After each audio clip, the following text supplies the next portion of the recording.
Nah, kita itu sering putus asa masalah materi. Tapi kalau di orang sufi yang dipikirkan bukan materinya itu, Mas. Yang dipikirkan itu saya dapat rahmat Allah apa tidak. Dulu hanya melihat kehebatanmu. Lalu Rumi berkata di sini, tapi kalian tidak melihat keberadaan yang maha kuasa, yang jauh lebih berkuasa dari kalian. Kalian tidak tahu keberadaan yang maha kuat, yang kekuatannya jauh di atas kekuatan kalian.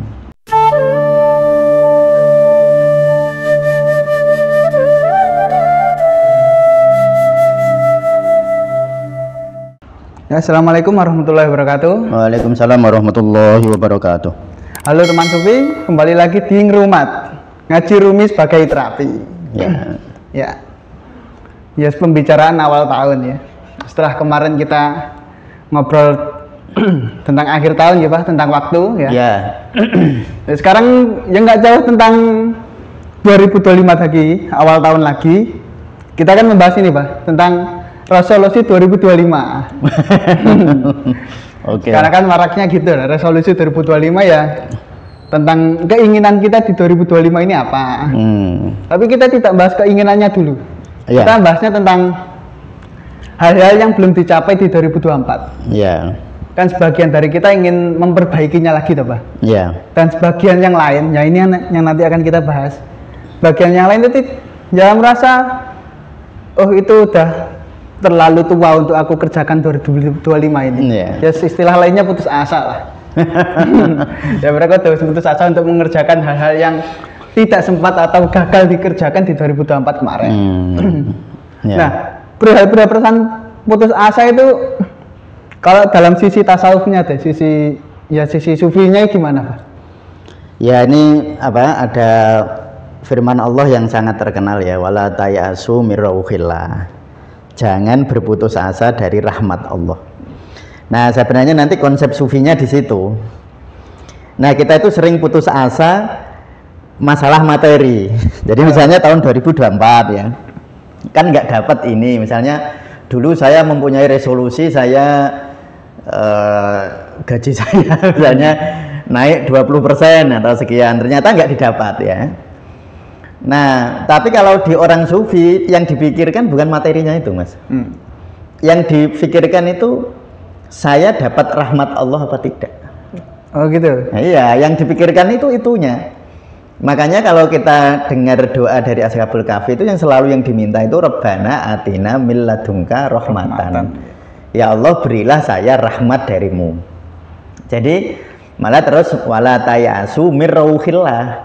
Jangan berputus asa dari rahmat Allah. Kenapa nggak boleh putus asa? Karena rahmat Allah itu terus Mas. Kalau materi ya Allah baginya beda-beda lah ya. Mas Fatih dapat materi sekian, ini sekian, ini sekian. Nah, jadi nanti sebelum teman-teman membuat resolusi, ya resolusi itu dalam resolusi itu kan permainan pikiran dan perasaan ya. Oh iya. Nah, resolusi itu kan permainan pikiran dan perasaan. Kalau di tasawuf harus melampaui itu. Jadi kalau saya nyebutnya gini, apapun resolusi teman sufi semua, peluklah resolusi itu di dalam rahmat Allah. Harus dipeluk begitu. Nah, nanti kita belajar dari Rumi untuk mengobati keputusasaan. Jadi untuk mengobati keputusasaan, dan kalau yang dicari materi ada saatnya kita putus asa memang. Tapi kalau yang dicari rahmat Allah, nggak ada putus asa itu. Karena rahmat Allah itu terus, Mas. Nggak pernah berhenti rahmat Allah itu. Nah, kan yang dibaca kan Bismillahirrahmanirrahim, kan? Yang menyebut nama Allah Ar-Rahman Ar-Rahim. Jadi rahmat, Rahman, Rahim, Rauhillah itu kan semuanya konsepnya sama. Yakni cinta dari Allah.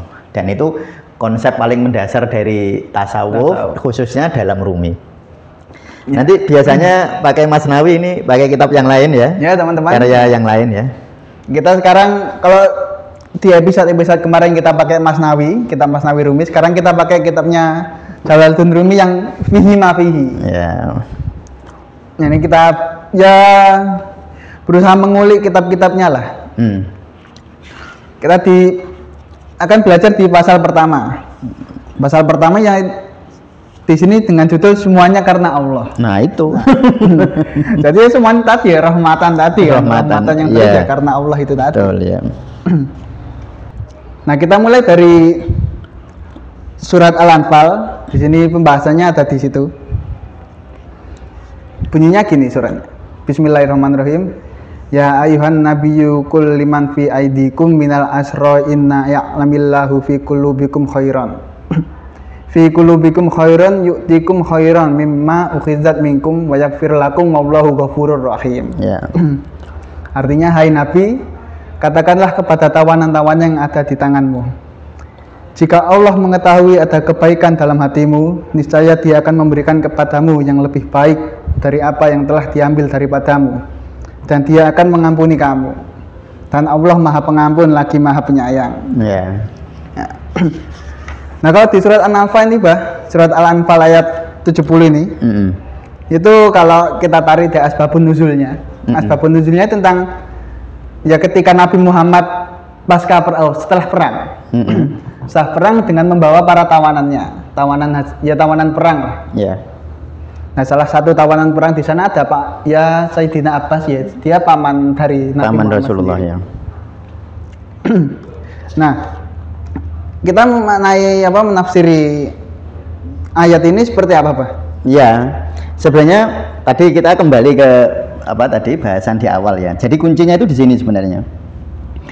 Iya'lamillahu fi qulubikum khairan yu'tikum khairan mimma ukhidha minkum. Nah itu. Jadi jika Allah melihat atau mengetahui kebaikan di dalam hatimu, qalbu ini qulubikum ya. Kalau Allah mengetahui fi qulubikum khaira, mengetahui di dalam hatimu itu kebaikan, yu'tikum khairon, maka Allah akan memberikan kepadamu kebaikan juga yang lebih baik. Jadi memberikan sesuatu yang lebih baik mimma ukhidha minkum, daripada yang diambil. Jadi kalau mau membuat resolusi, kalau membuat resolusi ya Mas ya, jangan dulu resolusi saya harus dapat apa gitu, atau saya harus melakukan apa. Kan ada resolusi misalnya tahun 2000 ini saya mau bekerja lebih giat misalnya, atau lebih rinci saya akan bekerja pergi jam 7 pulang jam 7 malam misalnya. Itu namanya tindakan, Mas. Tetapi yang lebih penting sebenarnya adalah sumber dari tindakan itu. Nah, sumber dari tindakan itu qalbu. Nah, jadi yang diperbaiki itu qalbunya dulu. Yang diperbaiki, makanya terus Allah dawuh itu, iya'lamillahu fi qulubikum khairan. Jadi jika Allah mengetahui kebaikan di dalam hatimu, maka yu'tikum khairan mimma ukhidha minkum, maka Allah akan memberikan sesuatu yang lebih baik daripada yang diambil itu. Jadi misalnya gini, ini tahun 2024 2024 itu ada sesuatu yang menurut kita berkurang, ada sesuatu yang diambil dari Allah. Lalu di tahun 2025 kita itu memperbaiki sesuatu yang di dalam hati kita, ya, memperbaiki qalbu kita. Nah maka yang hilang-hilang itu, yang kita anggap hilang, akan diganti oleh Allah dengan yang lebih baik. Yang lebih baik itu janji Allah itu dalam Al-Quran. Nah karena ini kan memang tadi ya Mas ya, kan asbabun nuzulnya kan tadi Sayyidina Abbas kan jadi tawanan, memang belum Islam ya, belum jadi Muslim beliau, lalu jadi tawanan. Terus Rasulullah itu ini melihat ketika melewati para tawanan, Rasulullah itu tersenyum.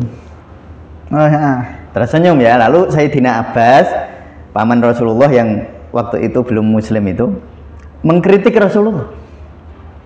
Katanya kamu itu nabi yang hatinya lemah lembut, kira-kira beginilah ya. Ini bahasa saya ya. Katanya kamu itu orang yang akhlaknya paling baik, tapi kamu lihat kami menderita, kamu tertawa.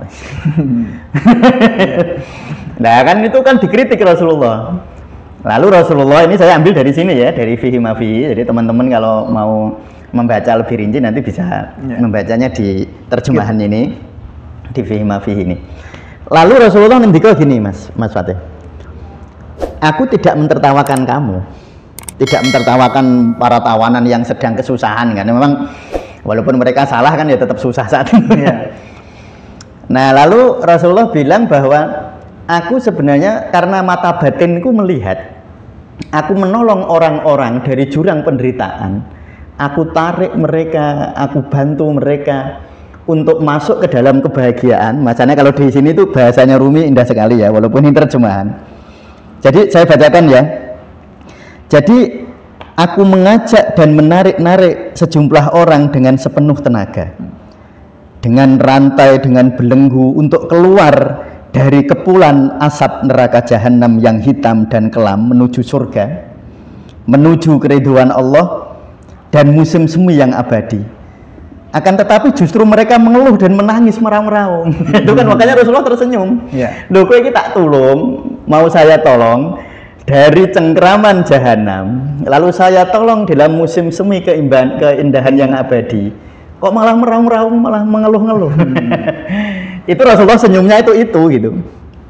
Nah, jadi bukan mentertawakan penderitaan orang lain. Nah, itu ya. Nah, sehingga lalu di situ terjadilah percakapan antara Rasulullah dan para tawanan tadi, bahwa sebenarnya para tawanan itu kan sebenarnya waktu mau perang itu kan sudah pede, Mas. Sudah pede bahwa dia mau menang itu. Tapi setelah perang ternyata mereka kalah. Maka di sini itu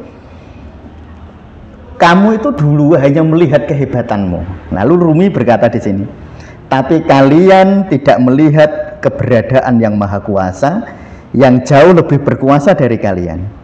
Kalian tidak tahu keberadaan yang maha kuat, yang kekuatannya jauh di atas kekuatan kalian. Itu artinya kayak tadi loh, Mas. Jangan ngandalke tindakan. Jadi jangan tindakan dulu ya. Ya, jangan tindakan dulu. Nah, dalam gitu. Tindakan itu. Jadi buat resolusi ya baik, ya tentu baik ya. Dan tapi harus kita pahami bahwa resolusi itu dari pikiran dan perasaan kita. Resolusi harus dipeluk oleh kebaikan kolbu. Nah, nanti kebaikan kolbu itu apa? Nah, yang dimaksud kebaikan kolbu adalah kesadaran bahwa ada yang maha kuat itu loh. Kesadaran bahwa ada yang maha kuasa itu. Bahkan Rasulullah itu masih mengkritik mereka itu, masih mengkritik tawanan-tawanan itu. Dikritiknya begini, ini indah sekali ya bahasanya. Bahkan saat ini kata Rasulullah, ketika kalian dirundung ketakutan, namanya tawanan ya, Mas ya. Kalian tidak dapat mengubah keyakinan, tidak dapat melihat pada alasan yang benar. Kalian tetap berputus asa dan tetap tidak melihat keberadaan yang maha kuasa. Saiki lho sampean niku wis susahnya. Sudah begini, tapi kalian itu masih berpegang teguh kepada pikiran dan tindakan. Padahal sudah susah itu. Terus makanya Rasulullah itu gini. Bahkan kalian itu sekarang itu justru saat ini kalian melihat pada kekuatanku, kata Rasulullah nih. Sampai ini wedine mbek aku, kata Rasulullah gitu. Kamu itu takutnya sama saya. Kamu nggak takut sama Allah. Kamu takut kepada kekuasaan saya, karena kan mereka melihat nasibku di tangan Muhammad kan begitu kan kira-kira. Tapi mereka tidak segera menyadari. Nah, makanya terus di sini sekarang saat kamu berada dalam ketakutan yang luar biasa, jangan pernah kehilangan pengharapan terhadapku, kunyakannya besar. Sebab aku masih akan mengelurkan tanganku kepada kalian. Maka terus Allah dawuh dalam surat Yusuf, innahu la yai'asu mir rauhillahi illal qaumul kafirun. Sesungguhnya tidak berputus asa dari rahmat Allah kecuali kaum yang kafir. Jadi nek kemarin putus asa, kalau ada teman Mas Fatih kemarin di tahun 2004 putus asa, berarti rodo kafir, Mas. Ya kan memang begitu kan. Wong sing kafir itu siapa ya? Kafir itu yang yai'asu mir rauhillah. Jadi dari rahmat Allah. Iya, kafir. Jadi nyun sewu ya. Jadi ini teman-teman sufi. Kalau kok sekarang tahun 2025 dirundung keputusasaan, berarti sampean rodo kafir. Nah, itu Mas Fatih itu, ya. Jadi sebenarnya di situ. Jadi keputusasaan itu artinya kita tidak memahami bahwa Allah itu maha pengasih dan maha penyayang. Makanya tadi saya bilang, memang kalau materi itu hilang timbul Mas, itu otomatis ya. Seperti matahari, saya aja matahari nggak kelihatan, kalah sama mendung kan.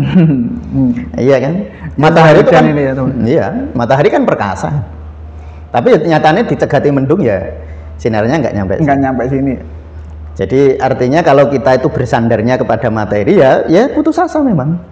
Jadi keputusasaan itu karena kita bersandarnya kepada materi. Kalau kita bersandarnya kepada rauhillah, kepada rahmatullah, makanya kan Assalamualaikum warahmatullahi loh, terus dibaca terus kan. Itu diucapkan terus kita tiap hari ya. Ya diomongin terus ya. Tapi nggak pernah dihayati. Dihayati gimana lebih dalam. Ya gitu.